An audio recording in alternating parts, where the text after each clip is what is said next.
Mupostoriso amino hwaibva nako ndabva zvanzi nhai madha inini ndiri kubva zvangu kumusoro ukoko ndinoona kupi nzira inokwira pagomo kati aizvi nzira inokwira pagomo papi zvikanzi ndoda kuenda pakopi apa kati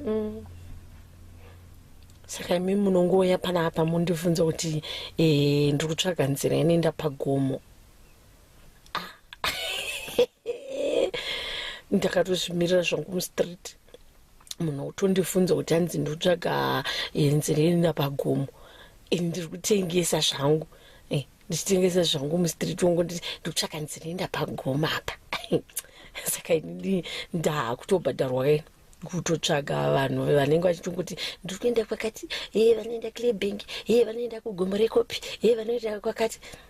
Ndikati mukwashe ndoziva zvekutengesa panapa ini ndizive zvekuudza vanhu kuti hanzi gomo rekopi kana kuti vanoenda kwakati pasina kana maminitsi pasvika vamwe amai makadii henyu amai munozivawo kunokwirwa makombi mukoba. Ndikati zvakaoma sikana shuwa ndouya muno mustreet togesa netauro kuvirira vanhu vari kuenda kwavari kuenda. Gavhmendi yapindira.